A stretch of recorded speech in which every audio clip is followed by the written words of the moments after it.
Hello, everyone.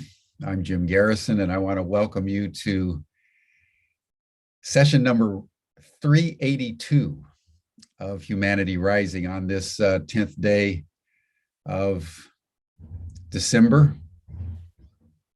As we bring our sessions on Humanity Rising to a close,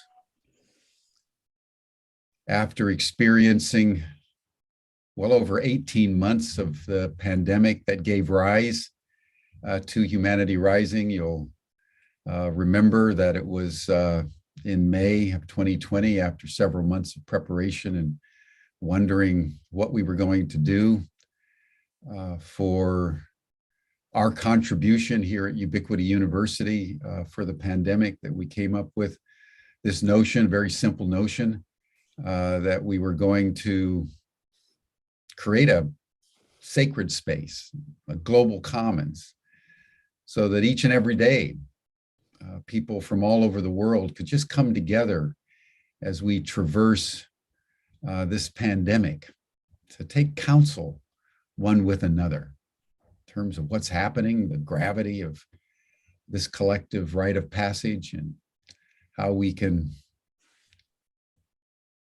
devise a pathway forward that will ensure at this critical moment of fragility for our ecosystem and humanity's place in it, that we can develop a pathway that can ensure an abundant and healthy and nature-aligned legacy for our children under the 7th generation.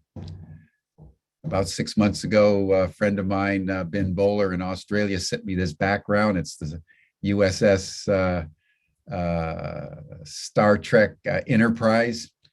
And it's in that spirit that I think we want to close out 2021 and really remind ourselves that to be human is to explore.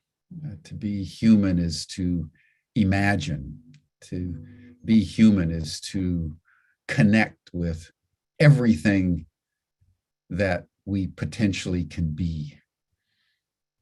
By moving into frontiers of consciousness, by moving into frontiers of history, by moving into frontiers of society and culture, that continually evolve our consciousness and our capacity to be endlessly creative in a cosmos that is intricate and wide open and honors those who can stay aligned with the natural systems.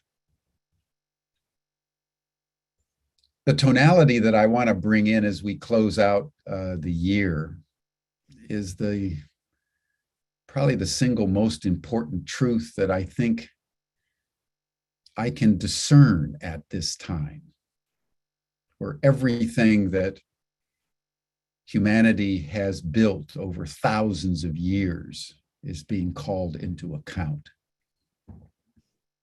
with devastating severity. That's what Code Red is all about.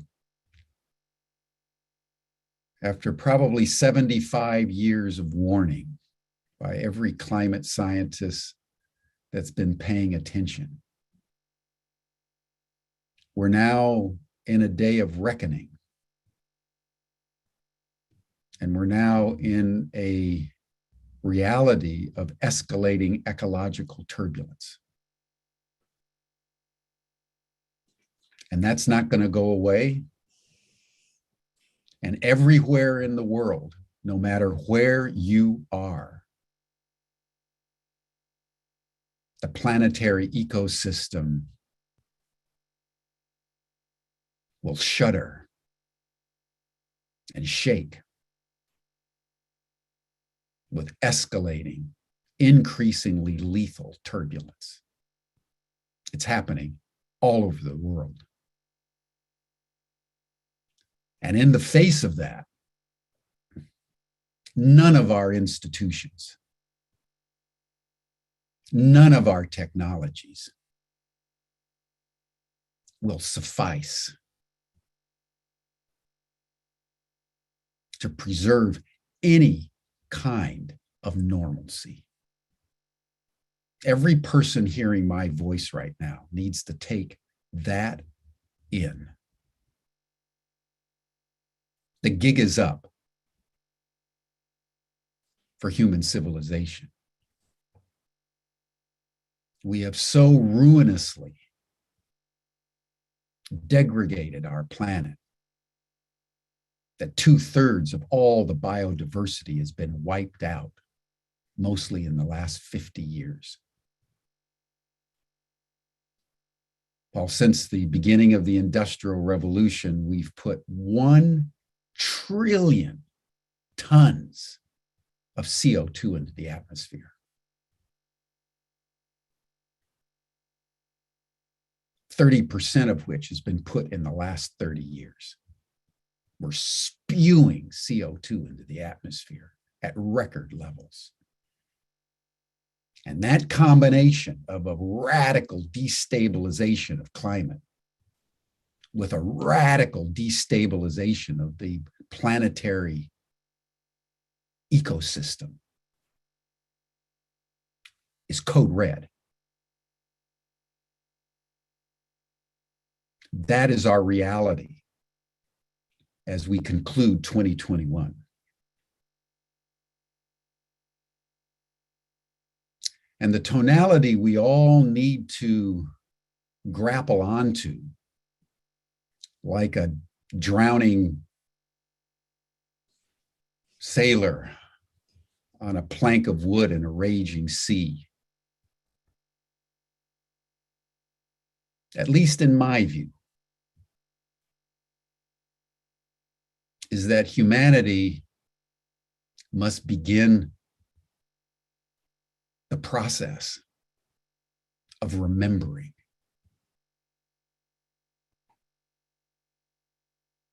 We can only go into the future if we remember our past, way before the origins of so-called civilization. We have to remember the primordial. We have to remember when we rested in the womb of the Great Mother.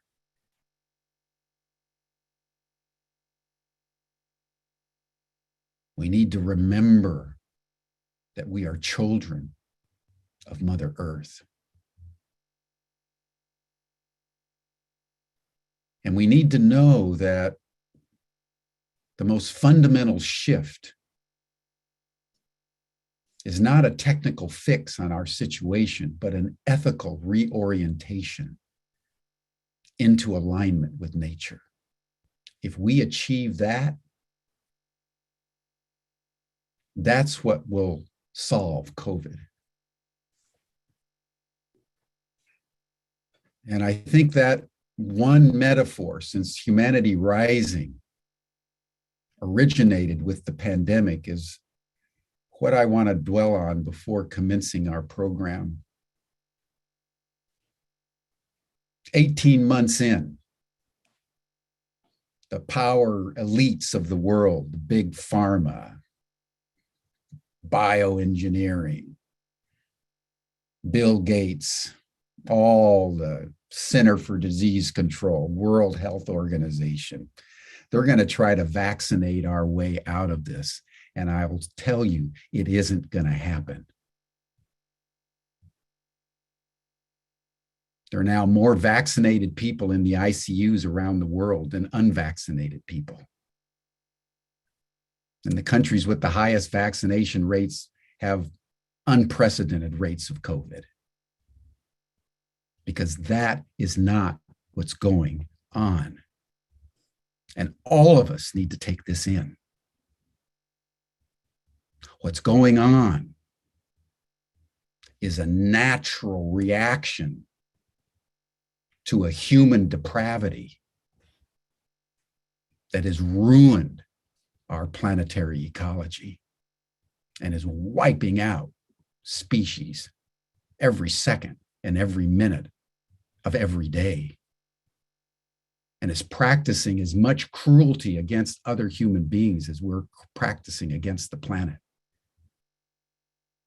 And the vulnerability that everyone feels right now is the vulnerability of realizing that nothing we can do through the instrumentality of our minds and our science will suffice to save us now.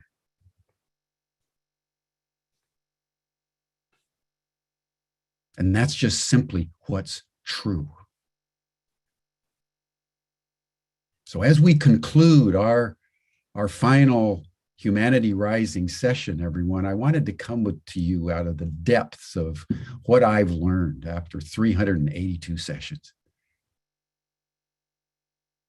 where we've tried to bring in the spirit of humanity rising, as much goodness, as much creativity, as many solutions as we possibly can in this moment. But the container of what we do needs to be radically refashioned by a remembering back to the primordial origins of who we are. And I wanted to emphasize this because that's going to be a major meta theme for Humanity Rising as we move into 2022. How do we remember who we most essentially are? If we can find that connection, everything else follows. If we cannot, nothing will serve to save us. So today we wanted to end with two elders who spent all their lives remembering.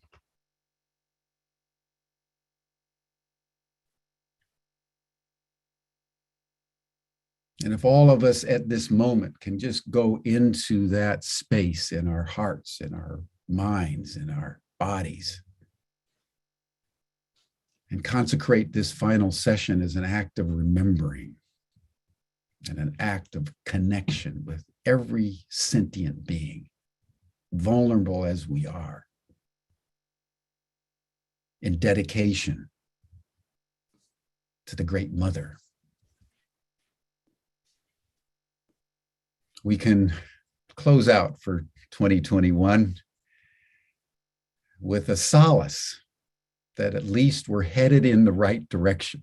The starship is at least headed in the right direction as we finish this epic year in human history.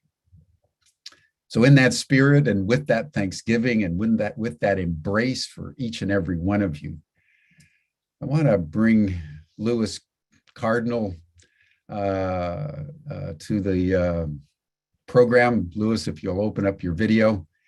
Lewis is a member of the Woodland Cree. He was on Humanity Rising yesterday. He gave us an opening blessing. So we've asked Lewis to give us an opening blessing today. And then Milt Markewitz, who's been convening our program, will say a few words and then bring on Ilarion Merculieff, who will also speak, and then we'll commence our program from there. But thank you, everyone. Lewis, please. Thank you. Thank you, Jim. I've lit some sage here this morning so that when we pray, that our words and our thoughts will be lifted to the Creator. And so I ask you all to pray in your own way, because a part of our traditions and knowledge is that when we pray together, we are strong and things can change. So I ask you to pray in your own way and in your heart. And let's have the prayer being carried by the sage to the Creator, so the Creator can hear what we are saying. Hey. Creator, I'm grateful today for all that you have given us. Another chance to live, another chance to change, another chance to live like family. Mother Earth, I'm grateful for all that you have given us. All the animals, the plants, the waters, the mountains, the land, everything that sustains us, everything that we need comes from you so that we can survive. I ask that we pray for Mother Earth's well-being, and that we learn how to live in harmony and peace with Mother Earth, and by that learn how to live in peace and harmony with each other. I call upon our ancestors, all of our ancestors, to gather around us today, to inspire us, to guide us, to move our heart in the direction we need to go. I ask them to watch all over you. I ask the Creator, Mother Earth, and our ancestors to bless us all during this day and moving forward. I am grateful. And ask them.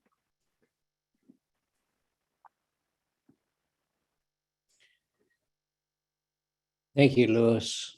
Thank you so much. Thank you, Jim, for the opening and your statement that our problem isn't technical, it's ethical.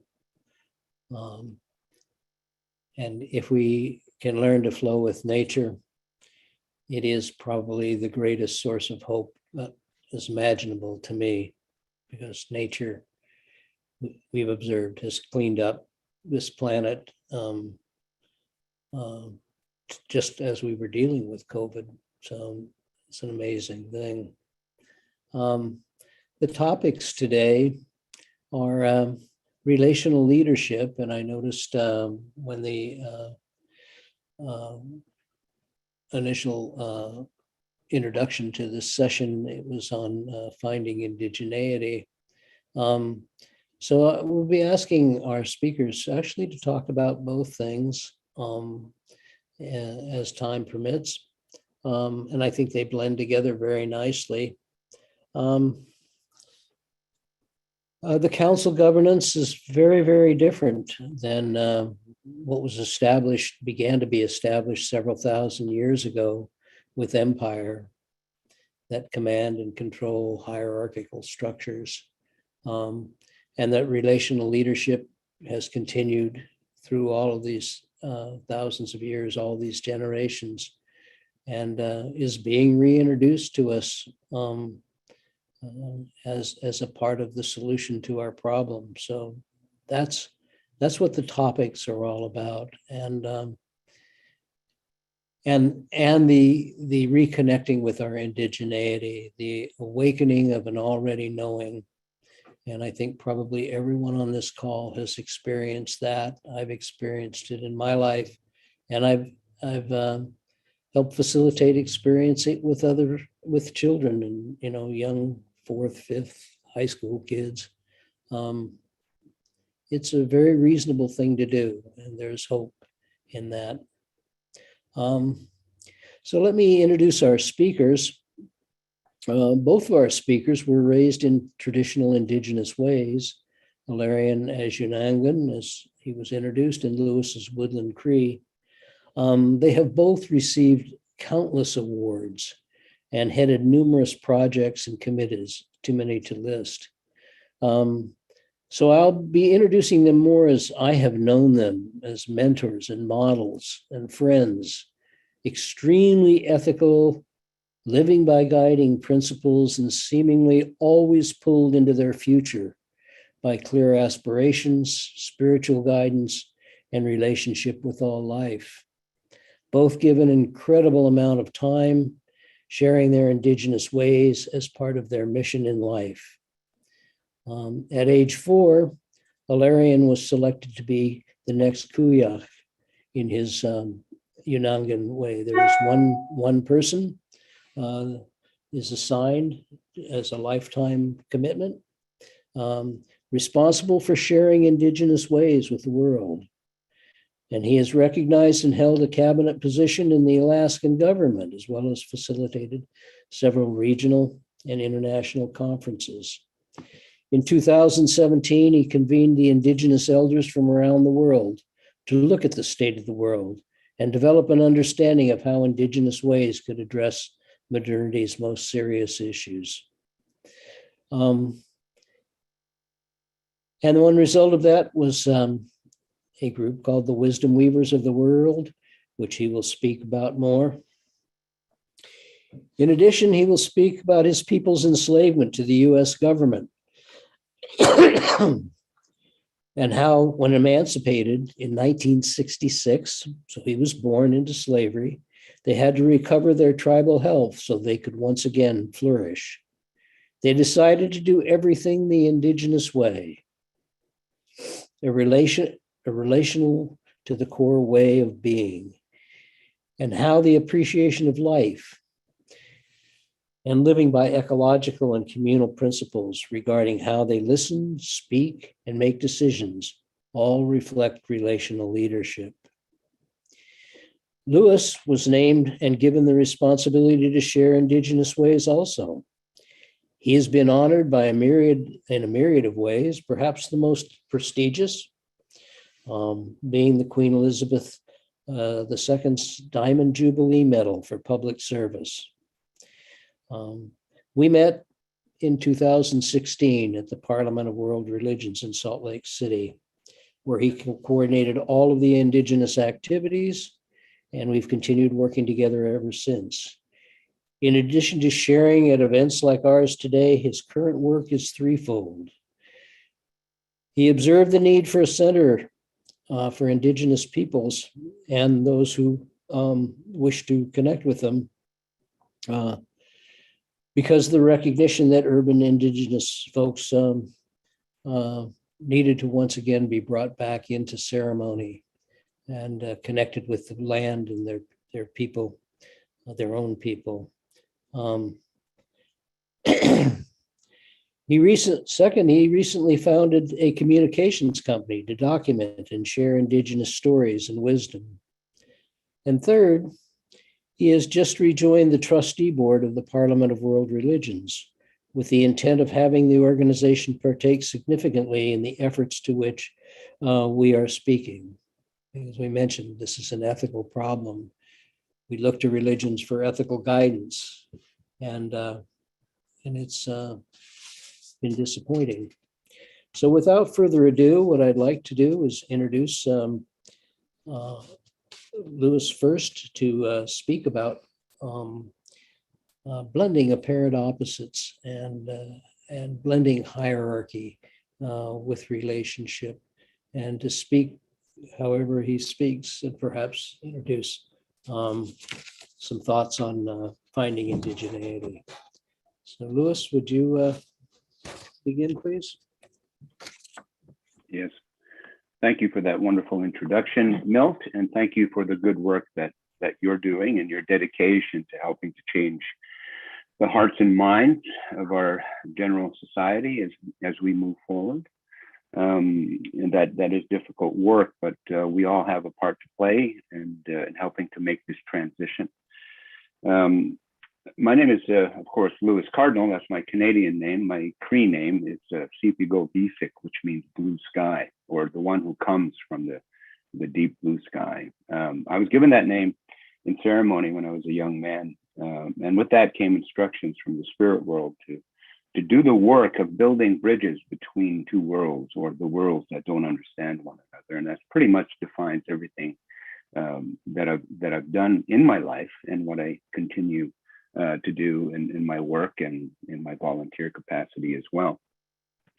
I wanted to talk, I know that we're facing a situation now as human beings that we have a limited amount of time, and there is a need to shift from the rectangular hierarchical structure of how most societies are created today. But it doesn't mean that that's the way that it always was.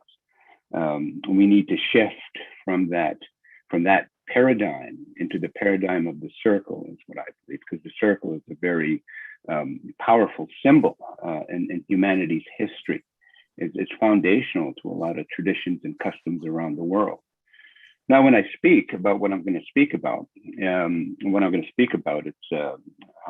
it's all about relationships, and it's how we live together. But first, I think it's always important to kind of understand some of the commonalities of Indigenous thought from around the world. And I've been very blessed and honored to work with many Indigenous elders and to learn from them and to bring this message forward. Because we do know as human beings that we are indigenous to Mother Earth. and that most of our nations have left that connection and severed our root from Mother Earth to us, and we've lost our way. And it's not just people from Europe or anywhere else. It's our common humanity, and this is how we need to look at the situation as well. It's how do we reconnect to Mother Earth in a way that where she presents to us the steps we need to take to move forward. And Indigenous worldviews teach us that we can make that connection. We can return to the embrace of Mother Earth, but it's going to take some work. And a lot of that has to do with letting go of what we think we know today and trusting that relationship with Mother Earth. When we use the term Indigenous, up in here in Canada, and I'll speak from my Canadian experience, in Canada here, we're called First Nations, Métis, and Inuit peoples. But Indigenous is a common umbrella that has come out from a global effort of Indigenous leaders from around the world. And it's taken a number of years, starting as early as 1977, to bring forward the UN Declaration on the Rights of Indigenous People. But during that process, Indigenous people from around the world agreed on the term Indigenous to represent those Indigenous nations or those First Nations in nation states today, the ones who still are practicing and following their traditions and their governance traditions and follow their spirituality and religious traditions and spiritual faith religions as well. Indigenous is an important word. It comes from the Latin indigena, which means born of the land or springs from the land. It's a relationship concept. It implies and applies relationship to all things around us. And what I've learned from elders around the world is the common idea that it's all about relationships. And building and maintaining relationships and reconnecting to relationships is critical to how we shift into the foundation of a new set of ethics and principles to guide us as human beings in what we do. Indigenous tradition is not seeking to evangelize or convert individuals to following an Indigenous way. Actually, it's challenging all of us to dig deep and to look deeply into yourself, first as a human being, but also look deeply into your family, your history, the nation of the people that you come from, and reconnect with that history because it's there. And as Jim was saying earlier, we are remembering, and this is the role of Indigenous people today, from my perspective, is that we're here to remind you the things that we've forgotten. And that when we connect to those memories, we become strong as individuals to make the changes that we need to make in our life. It's not about power and control, it's about relationship. And so within that spiritual and philosophical meaning of Indigenous, where it's a relationship concept, in relationship to. It's all about relationships, keen observations and the knowledge of natural and spiritual worlds, which are a reality within Indigenous life and living. And recognizing the fact that when we do see the grandness of life and we do see the grandness of the universe, that we're only a small part of it. Taking that step recognizes that we are here, but we are here in relationship to other things greater than ourselves. And it's easy, and we know this, it's easy to see ourselves at the top of the pyramid, when in fact we're only one small position in the great circle of life, that we're only a part of it. And I think that when we look at ourselves in that context, that we're sitting in this great council of life, and that we're only one seat as humanity amongst all these living things, it changes how you think about your place in reality today on Mother Earth. It changes that perspective. We're not androcentric. We are not the center of the circle, but we are a part of the circle. And I think having that fundamental shift in our worldviews positions us even better to understand the relationship with Mother Earth, because we recognize that there is more to reality then meets the eye. We recognize that there is a spirit world and that we are actually spiritual beings. And the old adage that we are spiritual beings having a human experience rings true, because there is a great Western mind, body, spirit split that we've been taught going through schools, and how society projects that idea onto us, that our mind, body, and spirits are separate things, but actually they are connected together. And that's so important to seek balance. My nation is Woodland Cree, and Cree is a term that had been applied to us.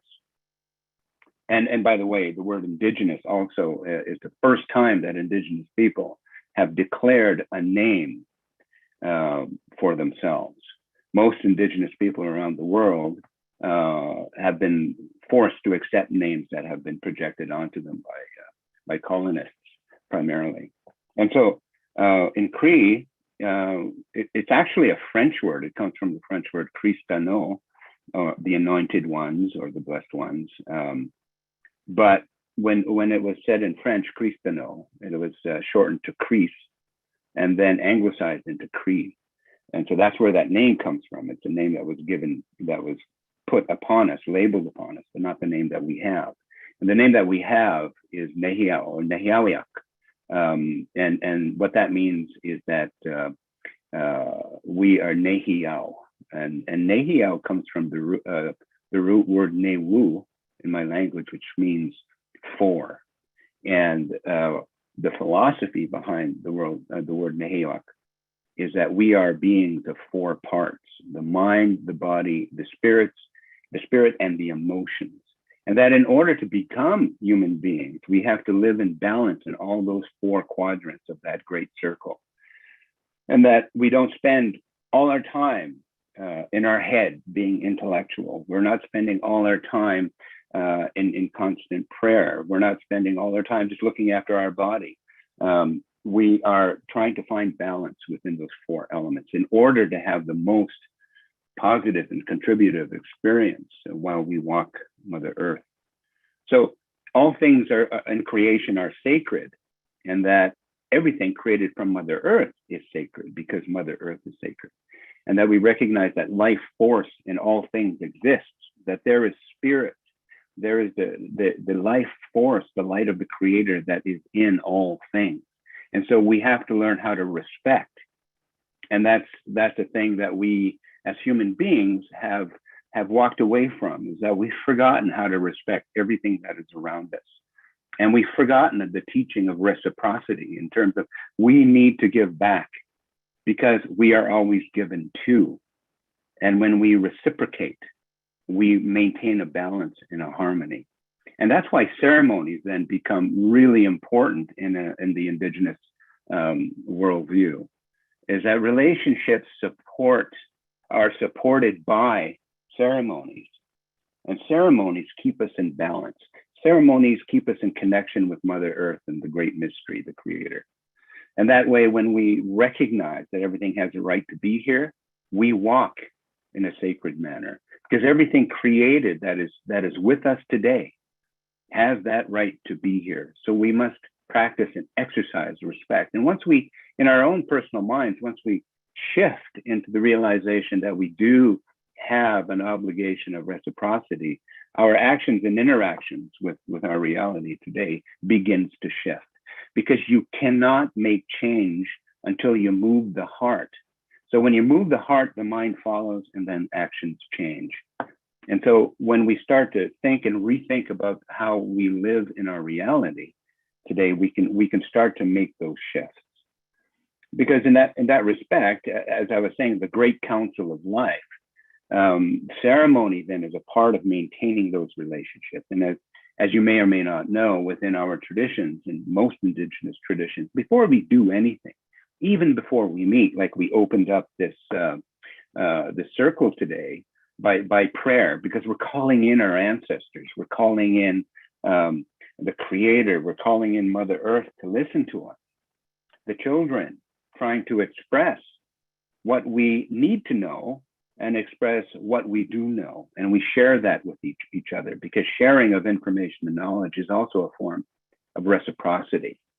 And that when we recognize that, then we know that we have to behave in a way that seeks balance and harmony, so that we can have a better life, and so that Mother Earth and all the plants and all the animals who also have the right to be here, while we may assume that they are here to serve us, we're actually here in responsibility and reciprocity for them as well, because they cannot speak. The thing about human beings is that we're very powerful in terms of creation. We can create things. We're ingenious critters, and but we also have the dark side, which is that we can be very destructive, not only to ourselves, but to the planet as we're seeing today. So we need to connect into that foundation of each of our Indigenous frameworks. And I always challenge folks who want to learn, non-Indigenous folks. I said, why don't you look into your family trees, find that Indigenous connection, look back in your family and your nation's history, and find those Indigenous roots. And the reason why that's important is because each nation that lives on planet Earth, and what's interesting though is that there are as many visible stars to the eye on a starry night as there are nations on planet Earth. I always found that to be an interesting parallel. Imagine if one by one those stars started to disappear, and what would the night be like? But when we reconnect back to those ancient Indigenous traditions, and they can be found. I have traveled many different locations, and every time I go to a new location, I always try to find where the Indigenous people are, or where the remnants of Indigeneity is in those lands. Because when we have a deep relationship and we follow these principles and we follow story, we connect ourselves to that life force, to Mother Earth, and so much so that the land speaks to us. And the land from where each of our nations come from shapes the language, the culture, the traditions, the songs, the stories that are related to the land. And Mother Earth likes to hear our songs. She likes to hear her children singing and dancing and celebrating together as brothers and sisters and as family. And we've forgotten how to move in that direction. Because when you have, and this is what I've learned from many Indigenous elders from different places, is that when you really get yourself centered and connected with Mother Earth, the land and the environment, that you can hear it speak to you. And there's many, many stories of how that happens. One quick story. My father was what we call a medicine man, might be called a shaman. But what he shared with me is the story of a young man working in northern Manitoba. He was clearing some trees, and there's a lot of trees in northern Manitoba, for his First Nation to build a school. And he was operating a bulldozer, just knocking down the trees and clearing this, about 10-acre space or something. And as he was driving, he started to hear a voice. And this voice was saying, "My son, what are you doing?" And he thought he was having, hallucinations. And the voice repeated it again. So what he did is he shut off the engine of his bulldozer. And then the voice became very clear and audible to him. It said, "What are you doing, my son?" And so he then proceeded to run back to his vehicle and drive to his father's place, and he shared what happened with him to his father, and asked him, "What should I do?" And he goes, "I don't know, but I know a medicine man that might be able to help you," which turned out to be my father. And so he said, "You go see him and ask him for some advice." And so my father met with him. And he told him, well, he said, what are you doing? And he says, "Well, I'm clearing a space because we're going to build an elementary school for our kids on our First Nation." And he goes, "Oh," he goes, "Did you do ceremony?" And he said, "No." "Did you make offerings?" "No." "What about tobacco? Did you print tobacco?" "No." "Did you pray to the Creator and Mother Earth?" And he said, "No." because that's what you need to do. He said, go back, and he taught him how to do a ceremony. He said, pray and make offerings and explain to the land that you're clearing and the trees that are there that you're knocking down, what it is that you're doing and why you're doing this and why you need them to make a sacrifice so that your children can learn. And when he did that, right at the very end, he did hear a voice, which in our language goes, hi, which means thank you. And then the project moved forward in a very good and constructive way. But those are the deep relationships that we're still missing as human beings for the most of us. And that's why we need to shift into that circle in order to bring back those ancient indigenous traditions, the teachings of Mother Earth, our connection to the spirit world. Because within the circle, each person and family and nation are unique to each other. So in our humanity circle, each of us are given gifts. Each family is gifted as well, and each nation carries with it a unique set of gifts and insights that differentiates themselves from each other, because each of these elements have been given gifts to bring to us. So within that Indigenous worldview, one of the important things is that we don't look at life as a binary opposition, black and white, right or bad, but rather it's seeking understanding, getting to know. Because within our Western traditions today, competition is a very big part of our life. But in fact, competition can kill relationships, especially severe competition, winning at all costs, for example, because we can all be winners if we work together and if we work with the same purpose. So developing partnerships and mutual exchange is a very important part of that thing. And as I was saying, the circle is the oldest human symbol in humanity, one of the oldest, I should say. I think there's about 32 very old symbols that are found throughout the world in different locations, cave art, rock art, pictographs, those sorts of things. But that's the symbol that connects us all of human beings, because when you look at indigenous nations and you dig deeply into their history, you will see the circle there is foundational, and you'll see the circle then infused into everything within its society, the architecture, the song, ceremony, the governance. The symbol is really important, because the symbol has three different meanings. The circle represents the individual, the circle also represents the collective or the community, and the circle also represents the creator. And so when we look at the individual and then we look at the community, they need each other. The individual needs the community, and the community needs the individual. And so within that, each one has a certain set of rights. The community has the right to survive. The individual has the right to survive. And so what happens then, it's a constant state of communication. It's a constant state of relationship maintenance. And what connects that then is an imaginary line, like a balance. And so if the strength of an individual becomes too strong, it tips like this. And we've seen very dynamic speakers and leaders, and they suddenly have control over the collective. But we've also seen collectivity also force individuals and dominate over them. So then what happens is that the fulcrum becomes ceremony. And ceremony, when we're out of balance, helps us to bring back to this. And we are constantly in a flux of balance and imbalance, and we're a work in progress, but we're still seeking to maintain that balance. And the center of that, the fulcrum of that is ceremony. It becomes critical. So when we think about ceremony, we have to understand that it's very central to here we are, because each person is a gift from the Creator. As elder women have taught me, that when a child is born,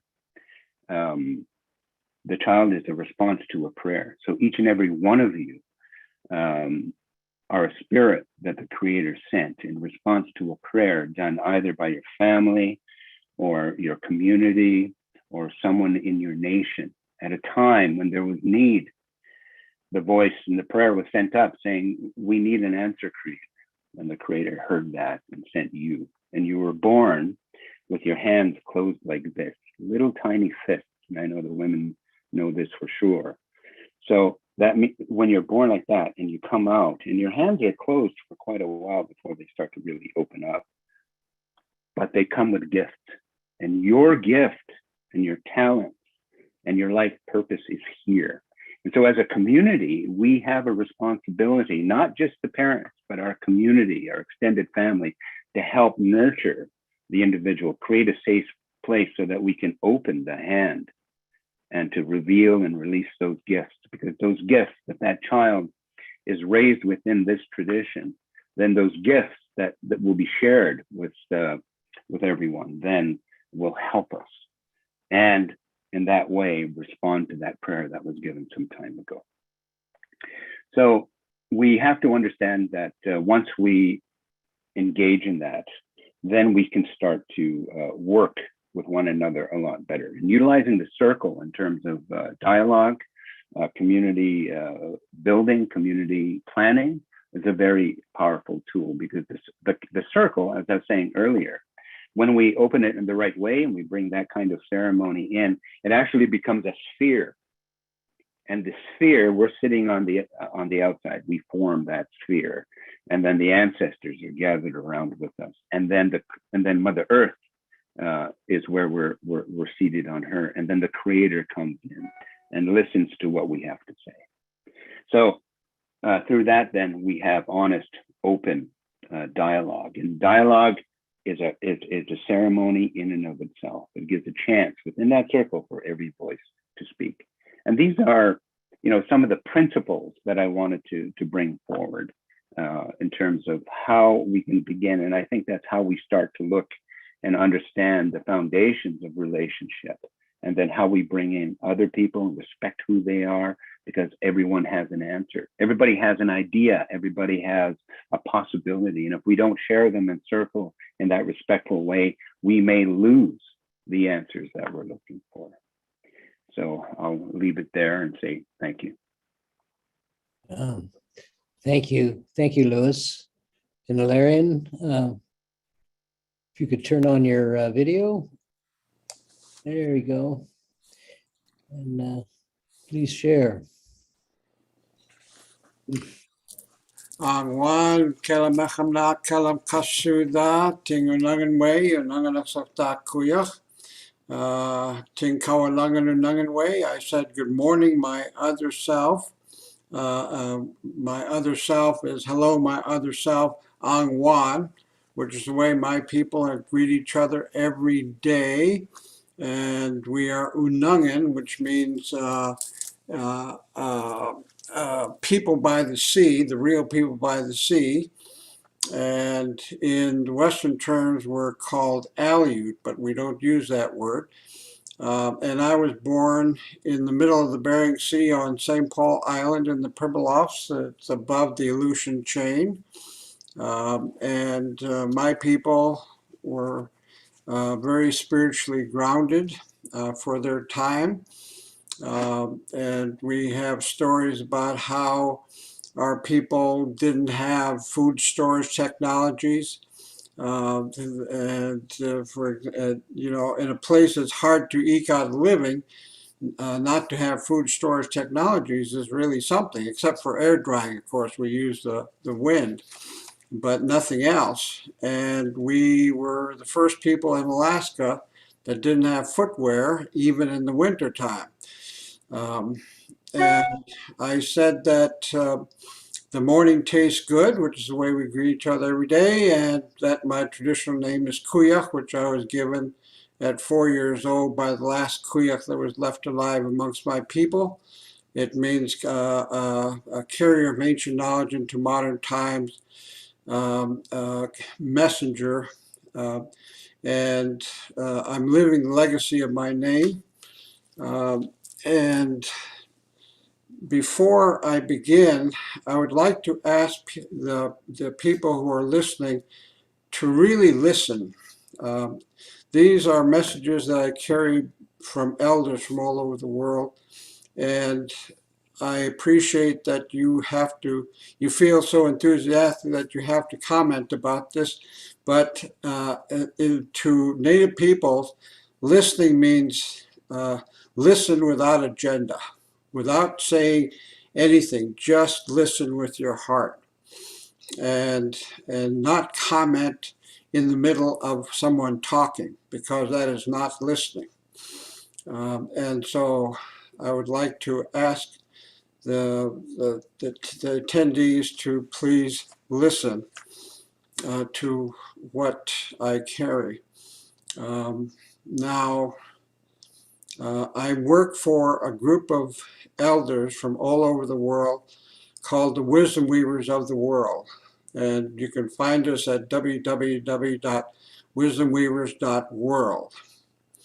And you can see a 14-minute film that we did carrying messages of the elders to the world that was translated into 15 different languages. We met in Kauai in 2017, and then we just had a Zoom gathering this month, actually, of all the elders. And their message to the world is that traditionally our people used to have the heart tell the mind what to do. Now the mind tells the heart what to do.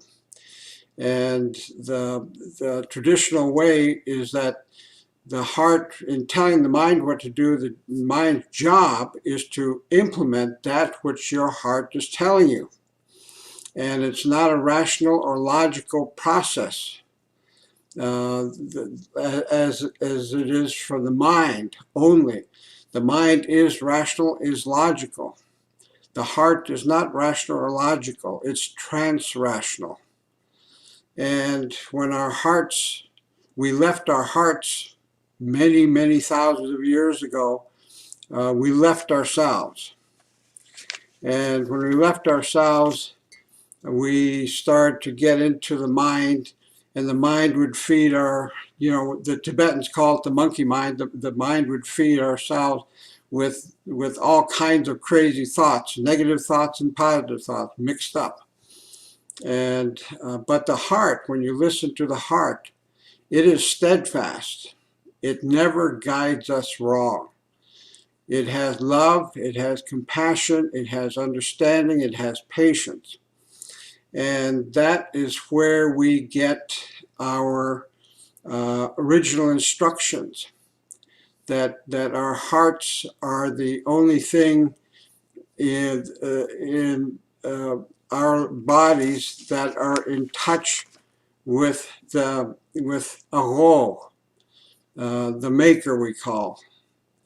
And this is how we get our original instructions. It wasn't made up by us by thousands of years of evolution. It was given to us. And these laws are important for human beings across the world today. The elders are telling me and telling all of us that the world is using a consciousness that is going in a wayward direction, that we are trying to stop things that are happening because of the imbalance in the world, like political corruption, the gross violation of women, the refugees, the wars, and all these things, climate change, all these things that were created by human beings through a great imbalance. I call it the masculine imbalance. It's not balanced with the feminine side. And this imbalance is causing us to focus our consciousness through the mind and not the heart. And that when we do this, we are attempting to stop something and stop all these things that I listed. and that they said that instead we must look at that, we must create that world that we dream of, and not in reaction to anything else. And I think about COP26. As many of you have seen, Native peoples, they understood this a long time ago. They said that looking towards governments is the governments will not act fast enough, and that we have to assume our own personal power individually and then collectively to begin to really address what this really is about, because climate change is only a symptom. And we forget, in focusing on climate change, there's deforestation, there's desertification, there's floods, there's fires, there's all these kinds of things that are going on, and pollution. And we're focused on, trying to save the climate. But Mother Earth is telling us something. Lewis talks about how our ways are directed by the land. The language that we carry, our traditional languages, were birthed from the vibration of the land that we're on. And it's made different only by the language, the culture, and the vibration of the land that people are on. And that otherwise it's identical all over the world. And this vibration allows us to talk with Mother Earth. It's not a myth that we can do this. And it goes beyond what we think of as normally as human beings. The names that we have for ourselves in Alaska, all these different parts, the Dene, for example, in the interior of Alaska means the people. The Inupiat, the Yupik, the Unungan, all these names are a signal from the past, from our ancestors, that are telling us something today, that we must be the real human being. And the real human being is someone who is present in the moment and in the heart. And what we're doing, we're looking outside of ourselves for solutions to complex problems around the world. We think that's the only way to deal with it. But I'm telling you that the state-of-the-art technologies and the state-of-the-art thinking is nothing but the old regurgitated as the new. And so, for example, we have thousands of more environmental organizations in existence today than there were 30 years ago. But yet, Mother Earth's life support systems for survival of human beings is coming to the edge. Why? No one asks. And so when we look at what Mother Earth is doing, when the pandemic first hit us, everything in the world stopped. Vehicles stopped and everything else stopped. And what happened is that very soon afterward, you can see the Himalayas from India for the first time in 30 years. And animals were going where people used to be, all over the world. And the ozone layer above the Arctic healed. This happened in a very short period of time. She is showing us that she can heal herself. She's not depending on us to heal. She's depending on us to find our way as real human beings back to who we really are. And when we ignore that, we see things increasingly happening that are negative. The COVID-19 thing, that's a warning thing from Mother Earth. That virus was born from Mother Earth. And when we ignore the lessons that this virus is bringing, we are going to suffer the consequences of that. And all the other things that we're seeing now, climate change is not going to change with the same consciousness that is applying itself to the world today, where even Einstein said, you can't solve the problem with the same consciousness that created the problem. Think about that. That we are using the exact same consciousness that we have applied for thousands of years. You know, we've been praying for the end of wars for thousands of years, and it's still with us, and nobody asks why. All these things that are here today with us today as state-of-the-art technologies are not really answers to the problems. Hybrid cars, for example, when the U.S. turned to hybrid fuels, then the world, a lot of the world's farmers took to fuel crops instead of food crops, increasing the price of food and increasing starvation.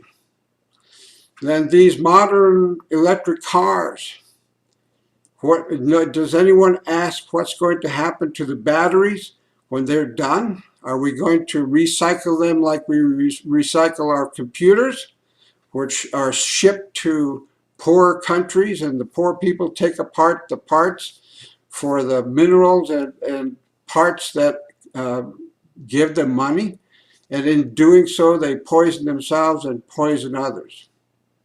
We must think about our future generations, 7 generations from now. What am I doing today that's affecting the 7th generation, and how is that effect happening? And in order to go to the heart, we must deal with the monkey mind, that people are stuck in the monkey mind. And when you see the monkey mind doing its thing, you just watch. Watch what the mind is doing without any judgment, without criticism. Just watch. And even in just watching, non-judgmentally, you are going to feel half of the issue that you need to do to go to the heart. But then to go to the heart, you have to deal with all the things that we have created that has traumatized us through life and through many generations. There is no single person on this planet that it doesn't suffer from some kind of trauma.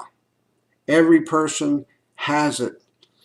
I mean, I think about the wars in the world, and in the U.S., for example, just in the U.S., you have the Civil War, you have the Revolutionary War, you have World War I, World War II, all these kind of wars where the survivors were traumatized, and they took to addictive behaviors when they came back to civil life.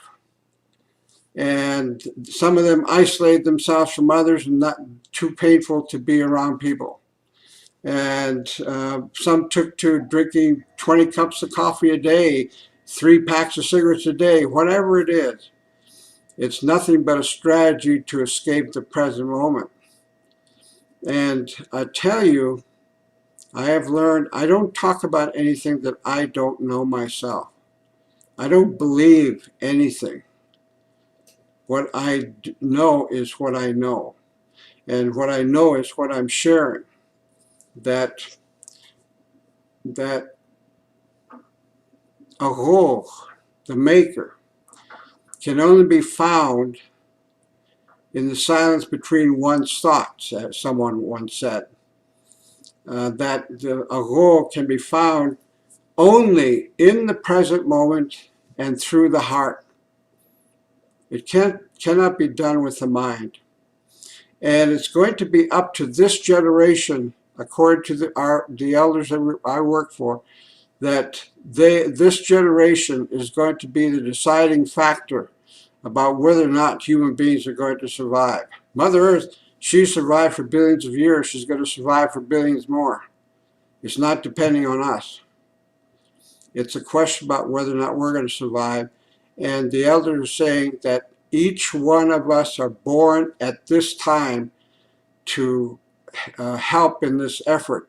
There's no singular guru anymore. We're all gurus. And the answers to our questions are in our hearts, and that we cannot find it logically.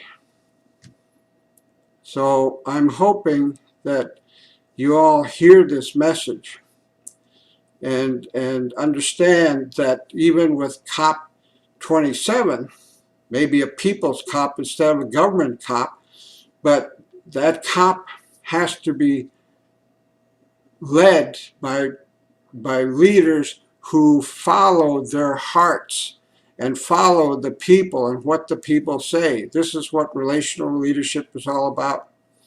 And I know I was supposed to talk about my people and what we did in the 1960s, but for whatever reason, I don't plan what I talk about. This is what I came up with. Thank you.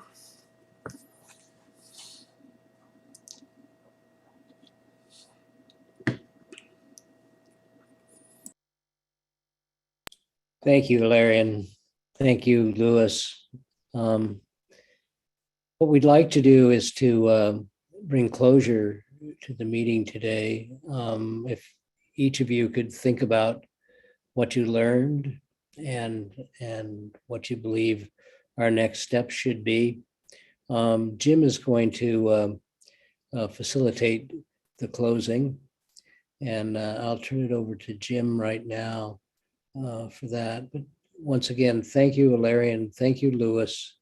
And thank you, everyone, for attending today and bringing your thoughts, your feelings, your heart to this most critical work we're doing. So, Jim. Thank you, Milt. Thank you, Ilarion, and thank you, Lewis, for these very powerful illuminations from both of you. Just to begin with your last comment, Ilarion, you know, you're so right that the solution not only has been here the whole time, but we find it through our heart, not our mind. And that was the point that I was trying to make, you know, at the very beginning, that we're not going to technically solve our way through the present crisis. Our technology's been what's caused the crisis. And only a fundamental change of heart will suffice to save humanity. And it's easily the simplest thing to do, but also the hardest thing to do, because we want to do it with our hands outside of ourselves while not changing inside of ourselves. That's the human predicament. And I'd like both of you to comment on that. Why is it that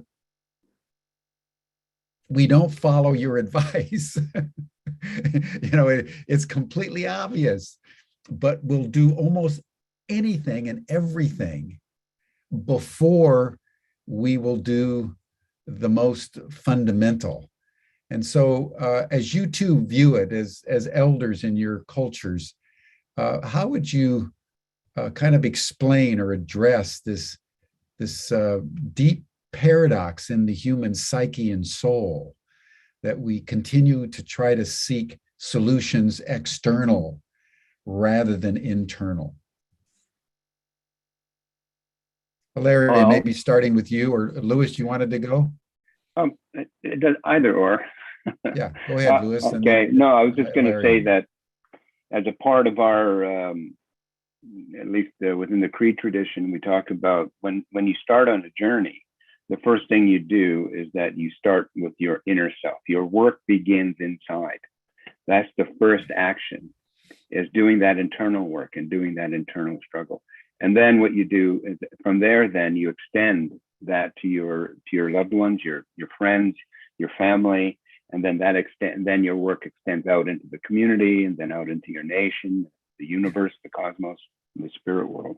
So the journey always begins first with yourself, in your heart, and examining yourself and having that honest conversation with yourself as well. Because making change is a very difficult thing. It's always painful for most people to make deep, significant changes, paradigm shifting.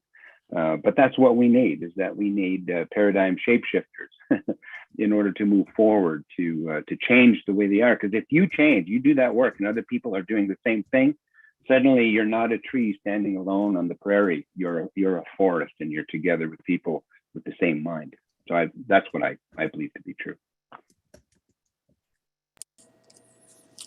Yeah, Lewis, I agree. And, you know, we avoid pain. And anything that has traumatized us from childhood on, including intergenerationally, we want to get away from. And so it's easy to not want to go to the heart, because if you go back to the heart, you're going to have to face it.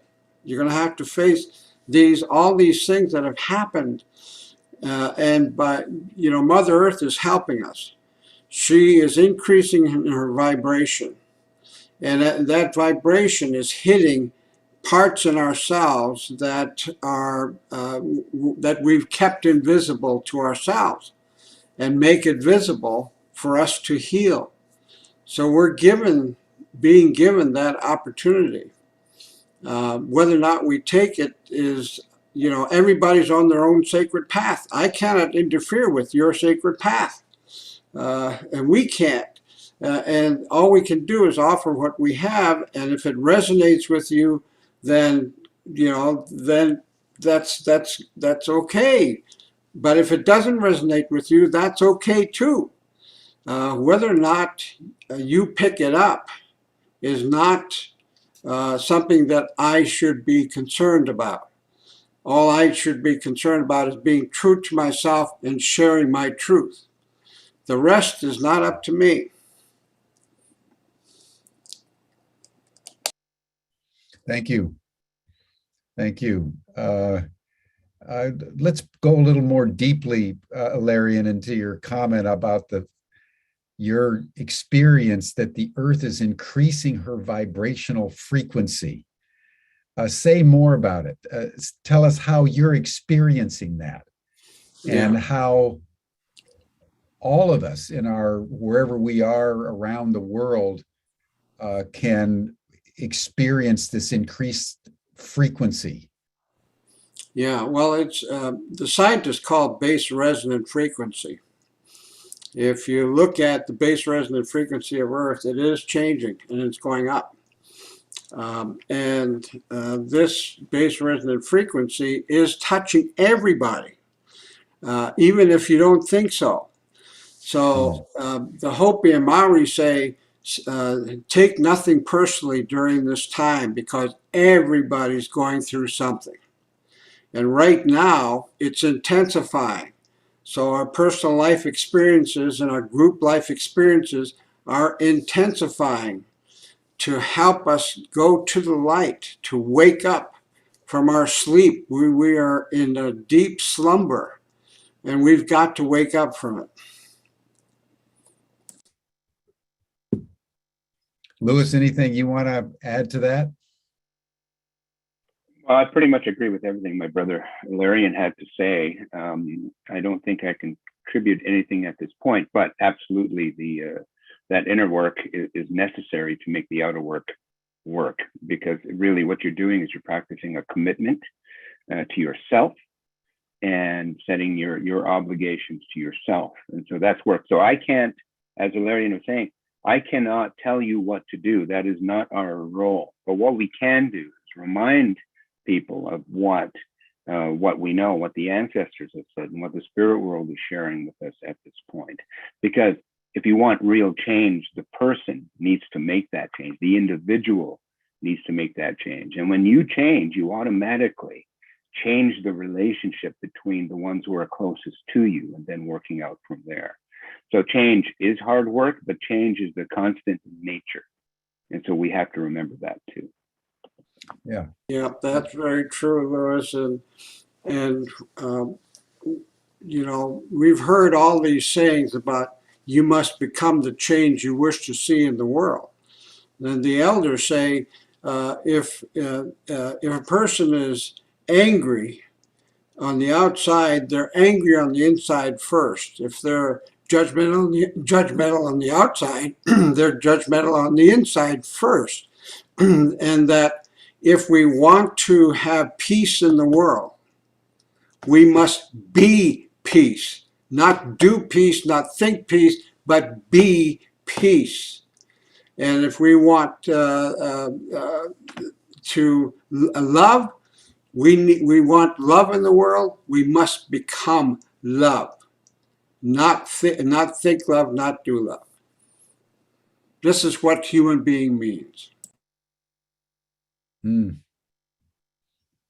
Yeah, it's a profound point. You know, as things are breaking up all around us, we're confused.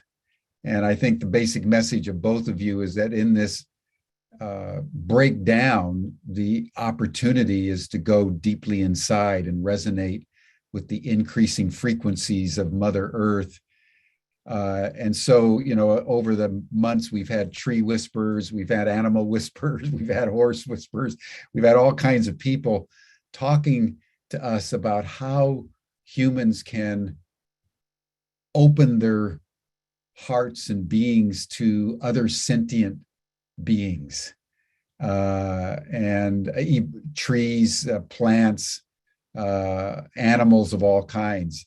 And that's just worth commenting on, you know, that part of the indigenous mind that you're representing is a mind that's larger than the human and is more extensive than even sentient life. It includes the planetary consciousness and awareness, and it's our capacity to kind of merge into that larger frame of reference, that larger intelligence that gives us the capacity to act with the compassion, Lewis, that you have been speaking to us so passionately about. So I'd like to dwell on this for just a few minutes as we begin to close, because I think what you're calling to our attention is actually the gateway. This is the portal that we all need to traverse individually.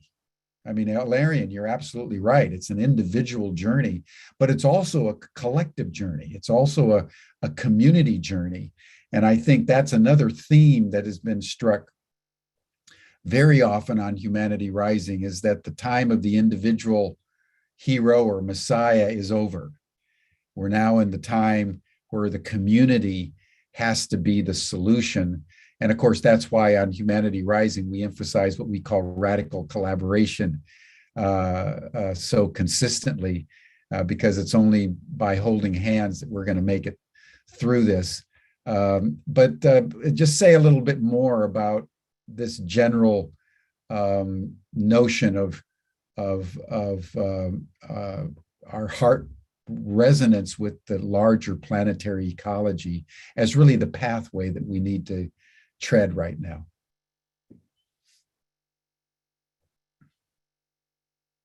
Lewis, you want to go first? Yeah. And Ilarion? Sure. Yeah. And then Milt, I'd like to bring you in to make a absolutely. comment. Well, you know, it's believed that the heart is where your spirit sits during this journey. And that's why it's important to make that connection to the heart. And once again, ceremonies help us to make those connections until we learn how to do it on our own, because this is a practice of life and living. It becomes a part of who you are. Because once you make that change, as our elders would say, the most difficult road that we have today is moving from the head to the heart. And Ilarion was referring to that, because that journey is where we need to be.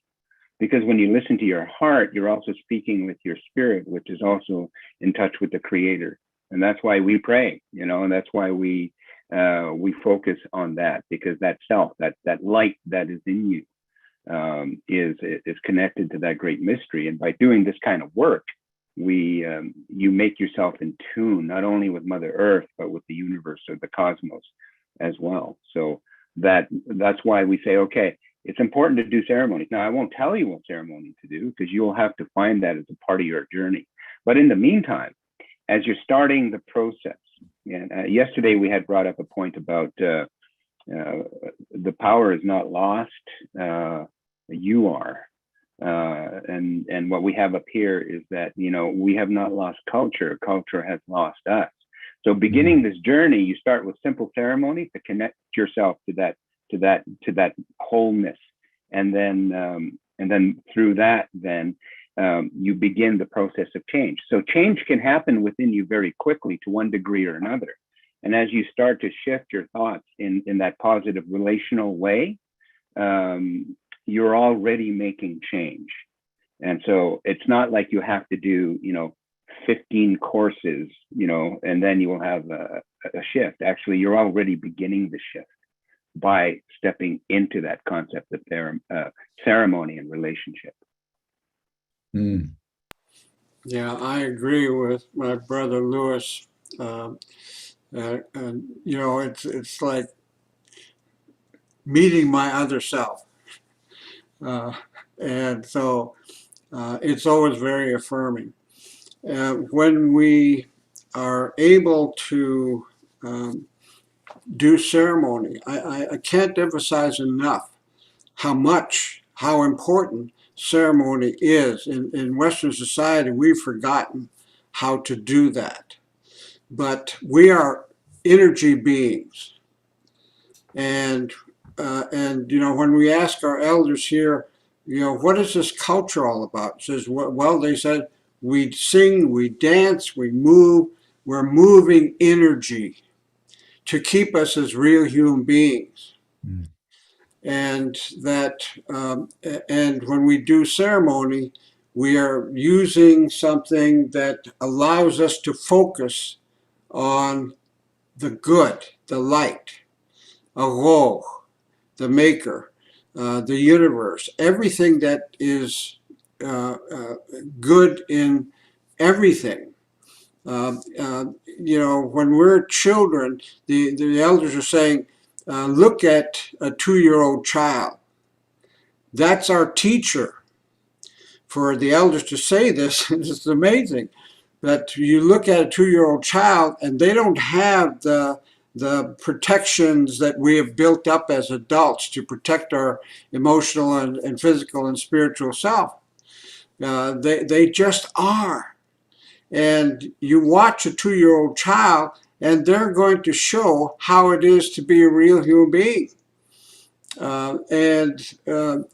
It's not difficult, but that journey, as my brother Lewis said, from the mind to the heart is the greatest, incredible, hard journey that any human being can do. But that's what we're being called to do now, not tomorrow, now, because human beings have very little time left to make a difference, but we can make a difference. I have been, like yourself, Jim, I've been in webinars and gatherings on Zoom all over the world. I do at least 2 a week for the last 2 years. And I can tell you from my own experience, people are changing. And they're at the point of saying, okay, we know that everything that we used to do doesn't work anymore. What do we do now? And that's where we come in. Yeah. Thank you. Thank you. We need to do this now. That's the central message. Milt, do you have any comment that you would like to make? And then we'll have Ilarion give us the final blessing. I think a couple of things really touched me. Lewis, you brought up about the balance of physical, emotional, spiritual, and it just seems to me that what conjured up in my mind was the medicine wheel and how it has that circular order to it and completeness, and how when we left that earth consciousness, how that began to be skewed in a way where spirit was lost more than anything else. And I equate the understanding of spirit with the connection to the deep truths about life.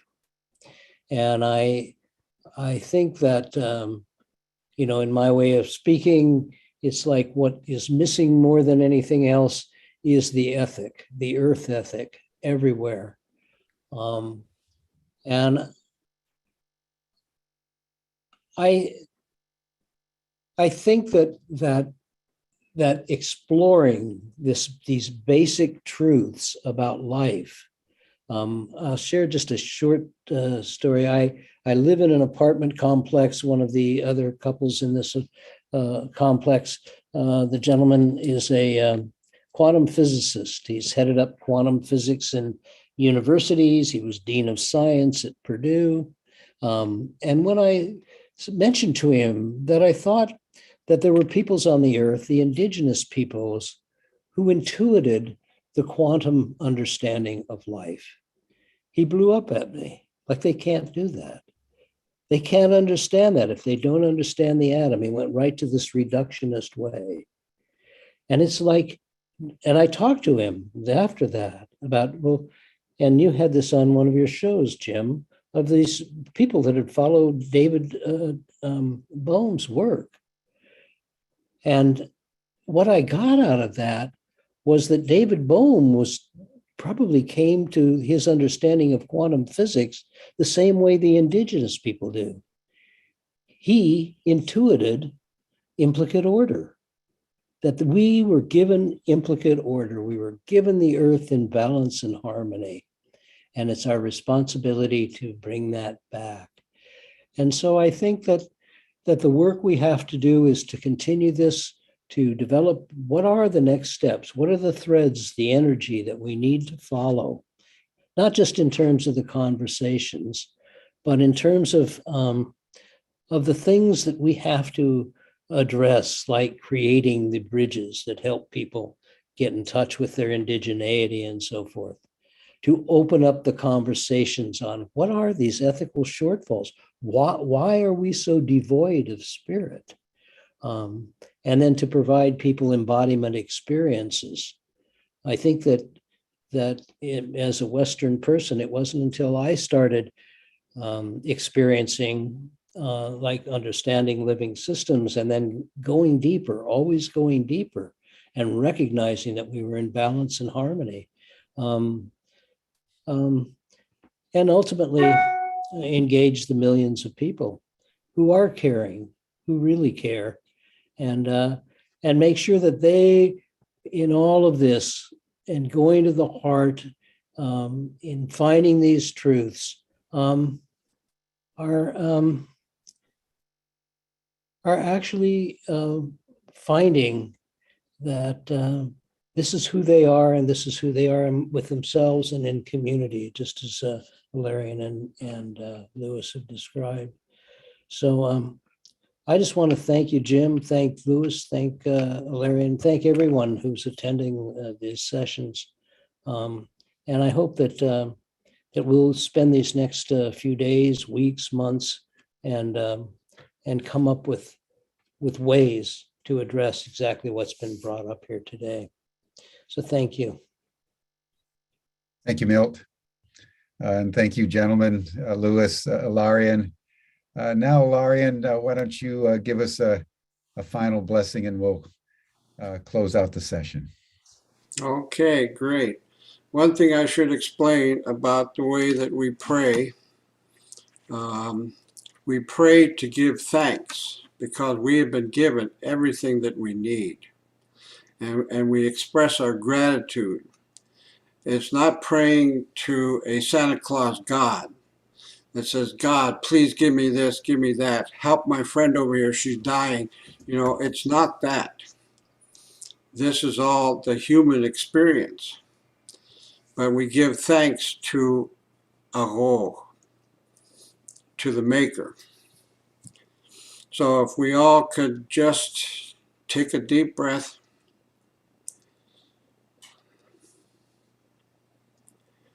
Aro, Tamaligali Asada Tingi Tunisada. Wishawana Nitanisada. Kanoga Nitanisada. Grandfather, Great Spirit, Spirit that lives in all things, God, Jesus, one of many names. We thank you for this day.